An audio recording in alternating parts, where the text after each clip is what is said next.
एक स्टेटमेंट इन्होंने ये कहा कि मैं बहुत ही ज़्यादा चिंतित हूँ फार्मर्स प्रोटेस्ट को लेकर इंडिया में। इन्होंने कैटेगोरिकली ये कहा सिचुएशन बहुत कंसर्निंग है। हम कनेडियंस इंश्योर करते हैं फार्मर्स को कि हम उनके साथ खड़े हैं और उनके राइट्स को प्रोटेक्ट करना चाहिए। और बिल्कुल आप कह सकते हैं यहाँ पे इन्होंने एक पक्ष लिया। आज के समय आप अगर देखो तो दिल्ली में प्रोटेस्ट हो रहे हैं।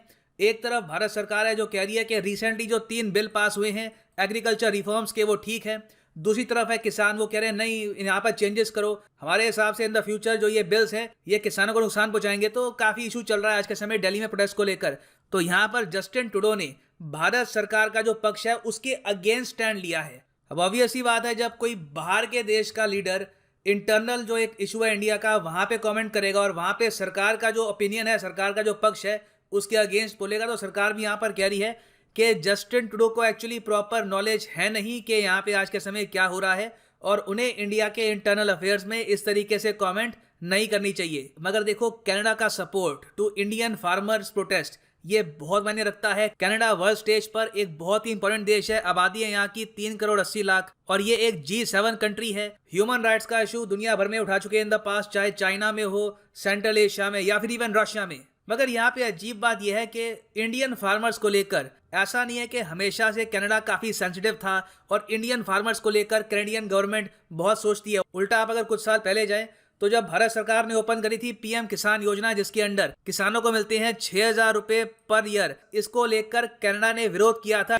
WTO में। और इस सब के अलावा जो भारत का MSP प्रोग्राम है जिससे हम सपोर्ट करते हैं अपने किसानों को, इस इशू को लेकर भी कनाडा ने ऑस्ट्रेलिया, US समेत इंडिया की आलोचना करी है बहुत बार WTO में। कनाडा काफी बार यह कह चुका है कि भारत सरकार अपने किसानों की हेल्प क्यों कर रही है। ओपन एक कंपटीशन होना चाहिए वर्ल्ड मार्केट में कि कनाडा का जो फार्मर है ये भी प्रोड्यूस करेगा, इंडियन फार्मर भी प्रोड्यूस करेगा। अगर भारत सरकार पीछे से अपने किसानों को सपोर्ट करेगी तो इससे अनफेयर कंपटीशन बढ़ता है। तो अगेन इन द पास्ट इन्होंने इंडियन फार्मर्स को लेकर इस टाइप की स्टेटमेंट्स दी हैं और अचानक से आज के समय ये कह रहे हैं कि हम काफी कंसर्न्ड है अबाउट इंडियन फार्मर्स। तो ये भी थोड़ा सा ऑड है ना। इस वीडियो में बिल्कुल क्रिस्टल क्लियर मैं आपको बताऊंगा कि इशू क्या है बिल्स का, कनाडा ने यहाँ पर क्यों आपत्ति करी है और इससे इंडिया और कनाडा के जो रिलेशंस हैं उस पर भी क्या इंपैक्ट आएगा।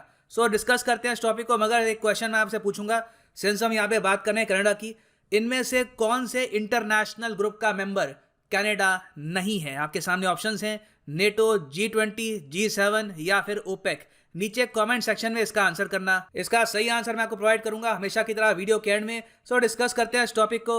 Lot to know, lot to discuss as always. But before we begin, आप किसी भी एग्जाम की तैयारी कर रहे हैं, चाहे UPSC, SSC, state PCS courses, IIT, GATE, NEET exam, आप परचेज कर सकते हैं अनअकैडमी के कोर्सेज। यहाँ पे आपको मिलेगी लाइव क्लासेस और ये प्राइस पे मत कर देना, ये ओरिजिनल प्राइस है। डू नॉट पे दिस प्राइस। सिंपली एक कोड यहाँ पर डालना PD10 and you will get 10% discount. ये होगा आपके कोर्स का price after the code PD10। So use PD10, save money. अब देखो आज के समय जो भी प्रोटेस्ट हो रहे हैं दिल्ली में, जो भी इशू है, सबका रीजन आपके सामने है। ये 3 एक्ट्स जो रिसेंटली भारत सरकार ने बहुत ही जल्दी पास कराए हैं फ्रॉम द पार्लियामेंट और अब तो ये प्रॉपर एक्ट बन चुके हैं, ये बिल रहे भी नहीं है। अब यहाँ पे आप अगर देखोगे इसमें से एक तो है अमेंडमेंट एक्ट, ठीक है, यहाँ पे संशोधन किया गया है एसेंशियल कमोडिटीज एक्ट में। अगर हम सिर्फ इस एक्ट की बात करें तो इसका बिल्कुल भी कोई नेगेटिव इंपैक्ट नहीं पड़ेगा फार्मर्स पे, उल्टा इससे बस महंगाई बढ़ेगी फॉर कंज्यूमर्स। आपके लिए, मेरे लिए, जो बहुत बस कंज्यूम करते हैं उनके लिए ये कुछ हद तक खराब हो सकता है क्योंकि इससे होगी इन द फ्यूचर महंगाई।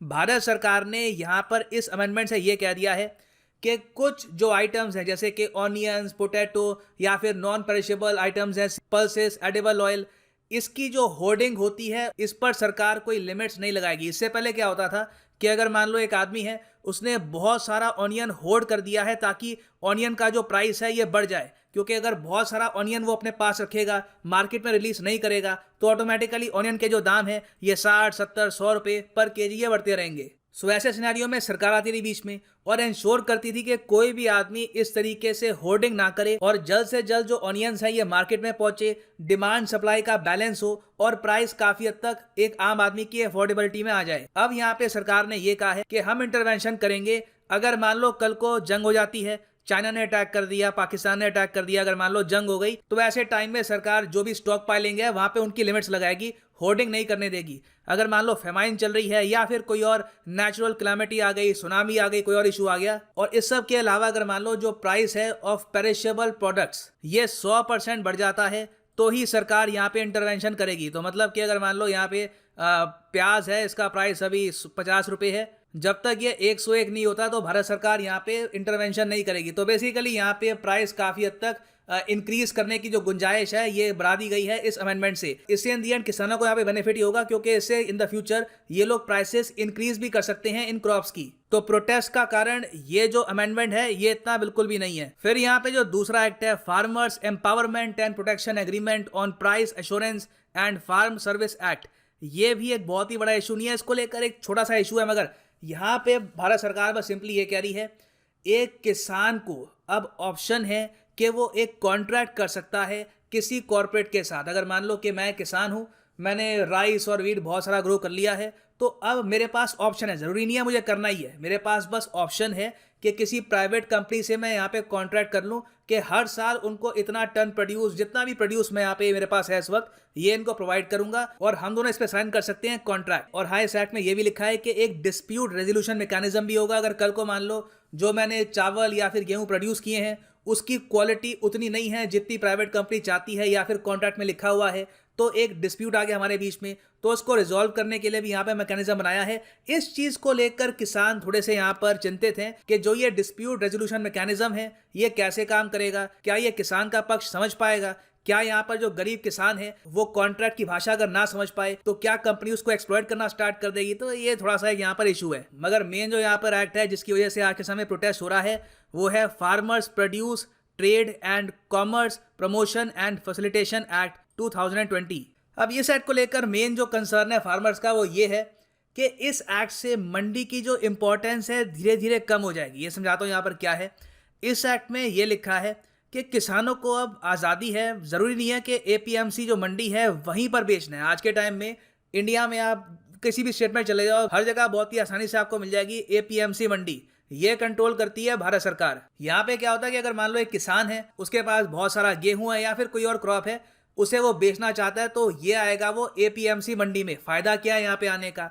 फ़ायदा ये है कि यहाँ पे उसको मिलेगी प्रोटेक्शन मिनिमम सपोर्ट प्राइस की। मतलब कि फॉर एग्जांपल, ठीक है, अगर उसको कोई अपना प्रोड्यूस है, गेहूं चावल कुछ भी है, उसको अगर बेचना है और जहां पर भी वो जा रहा है लोग कह रहे हैं कि हम आपको बहुत कम प्राइस देंगे, हम आपको 50 रुपए किलो 60 रुपए किलो के आसपास का काफ़ी कम उस फार्मर को प्राइस मिल रहा है, तो अगर उसको सही प्राइस ना मिले तो वो मिनिमम सपोर्ट प्राइस पर भारत सरकार को बेच सकता है। क्योंकि भारत सरकार यहाँ पे कह सकती है, अगेन हाइपोथेटिकल एग्जांपल के लिए आपको बता रहा हूँ, भारत सरकार कहेगी कि 100 रुपए में तो हम ही खरीद लेंगे। ये तो हो गया आपका मिनिमम सपोर्ट प्राइस। कोशिश करिए आप कि आप मार्केट में 100 रुपए से ऊपर ही बेचो, क्योंकि 100 रुपए में तो भारत सरकार ही आपसे खरीद लेगी। तो मंडी में फार्मर को काफी प्रोटेक्शन मिलती है इस बात को लेकर। मगर यहाँ पे भारत सरकार ने यह कहा है कि देखो मंडी अपनी जगह बनी रहेगी, मंडी को कुछ नहीं कर रहे, मगर फार्मर को अब ऑप्शन है कि वो मंडी के बाहर जाकर भी वो सेल कर सकता है अपना प्रोड्यूस। उसके लिए आपको बताया कि एक एक्ट ऑलरेडी आ चुका है जहां पर सीधा फार्मर बात कर सकता है किसी बड़े कॉर्पोरेट से, किसी बड़ी कंपनी से, और डायरेक्टली उसको बेच सकता है। उससे जो मिडल मैन है, जो बीच का आदमी है, उसका रोल यहाँ पे बहुत ज़्यादा कम हो जाएगा। और इन द फ्यूचर होगा भी यही। जो बड़े किसान है जिनके पास कई टनों का माल है और वो चाहते हैं कि वो सीधा किसी कॉर्पोरेट से बात करें, इस एक्ट के बाद वो सीधा जो है वो मंडी को स्किप करके वो आगे निकल जाएंगे और वो बेचेंगे किसी बड़े कॉर्पोरेट हाउस को कॉन्ट्रैक्ट साइन करके। मगर जो छोटा किसान है वो क्या करेगा? जो बड़ा किसान है उसके पास तो ट्रांसपोर्ट भी है, वो पंजाब से लेकर दिल्ली, हरियाणा, यूपी, वो कहीं भी चला जाएगा। उसके पास पैसा है, वो अपने क्रॉप्स को स्टोर भी कर सकता है ताकि वो खराब ना हो। उसके अलावा आप अगर सोच कर देखें तो वो लीगल हेल्प भी हायर कर सकता है, किसी वकील को हायर कर सकता है ताकि कॉन्ट्रैक्ट की जो नेगोशिएशन है उसमें वो उसकी मदद कर दे। मगर छोटा किसान क्या करेगा? उसको, छोटे किसान को यहाँ पे डर ये है कि जो मंडी है इसकी इंपॉर्टेंस धीरे धीरे यहाँ पर कम हो जाएगी, क्योंकि जो बड़े बड़े किसान हैं ये तो मंडी के बाहर चले जाएंगे।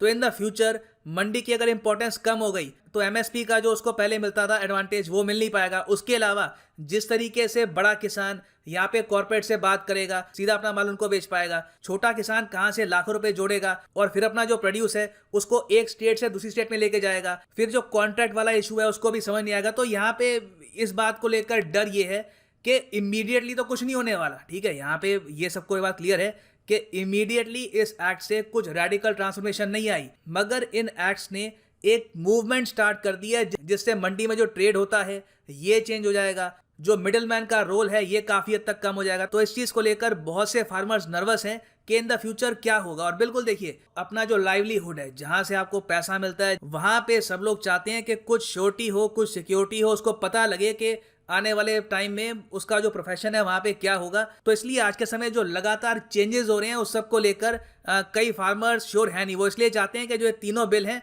इनको ही स्क्रैप कर दिया जाए और जो भी चेंजेस किए हैं सरकार ने, सरकार उनको रिमूव कर दे। अब जस्टिन ट्रूडो यहाँ पर आ गए, इन्होंने यहाँ पर यह कह दिया कि हम किसानों के साथ हैं, even though in the future, जैसे मैंने आपको बताया, वर्ल्ड ट्रेड ऑर्गेनाइजेशन में कनाडा ने काफ़ी बार एक्यूज़ किया इंडिया को कि भारत की सरकार बहुत ज़्यादा मदद कर रही है अपने किसानों की, ये नहीं करना चाहिए, ये एक फेयर ट्रेड प्रैक्टिस नहीं है। तो बिल्कुल भारत सरकार का ये बोलना कि जस्टिन ट्रूडो को एक्चुअली पता नहीं है कि वो क्या बोल रहे हैं, यहाँ पे इशू क्या है, ये काफ़ी हद तक एक लॉजिकल स्टेटमेंट है। आप अगर एक न्यूट्रल पॉइंट ऑफ व्यू से देखें तो जस्टिन ट्रूडो जेन्युइनली अपनी जो गवर्नमेंट की पॉलिसी है उससे बिल्कुल उल्टा यहाँ पे स्टेटमेंट दे रहे हैं। या तो वो WTO पे भी जाएं, वो कहें कि कनाडा आज के बाद सपोर्ट करेगा इंडियन फार्मर्स को, और इंडिया जो भी अगर इन द फ्यूचर PM किसान में बढ़ोतरी करता है, 6,000 की जगह 10,000 देता है, तो हम इसको सपोर्ट करेंगे। या तो WTO में ये ऑफिशियली कहे, नहीं तो जो ये स्टेटमेंट्स है ट्विटर पे देना, इंटरव्यूज पे देना, they are only hollow statements, ये खोखली स्टेटमेंट्स हैं। मगर फिर क्वेश्चन ये आता है कि कनेडियन PM ऐसा तो नहीं है कि बस रैंडमली ये सब कह देंगे, कुछ रीज़न होगा इसके पीछे।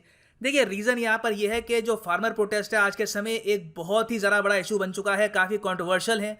जो फार्मर्स के मुद्दे हैं काफ़ी सीरियस है। आपने अगर मेरी एक्सप्लेनेशन सुनी हो तो आप इमेजिन कर सकते हैं कि एक छोटा फार्मर काफ़ी इनसिक्योर फील कर रहा होगा, उसे पता नहीं है कि इन द फ्यूचर क्या होगा। और सिंस ज़्यादातर जो फार्मर्स आज के समय प्रोटेस्ट कर रहे हैं ये आपको मिलेंगे पंजाब से और हरियाणा से, और कनाडा में भी जो इंडियंस की पॉपुलेशन है, जो बाय द वे कनाडा की टोटल पॉपुलेशन का आज के समय रफली 4 to 5 या फिर 4.5% आप कह सकते हैं, उसमें से भी आप अगर देखो तो ऑलमोस्ट 2% आपको लोग मिलेंगे पंजाबी ओरिजिन। बहुत सारे पंजाबीज ने ओवर द ईयर्स सिटीजनशिप हासिल करी है कनाडा में और उनके काफ़ी स्ट्रॉन्ग लिंक्स हैं इन इंडिया। तो जस्टिन ट्रूडो जानते हैं कि जो इस वक्त इंडिया में हो रहा है ये डायरेक्टली इम्पैक्ट करता है उनके पोटेंशियल वोटर्स को भी, क्योंकि जो इंडियन कैनेडियंस हैं वो काफ़ी बार जस्टिन ट्रूडो की जो पार्टी है उसको भी वोट कर चुके हैं। तो आप कह सकते हैं यहाँ पे इन्होंने इंडिया के इंटरनल अफेयर्स पे कमेंट करी है just for local domestic politics. So वापस आते हैं अपने क्वेश्चन पे कि कनाडा इनमें से कौन से इंटरनेशनल ग्रुप का मेंबर नहीं है। यहाँ पर जो सही आंसर है ये है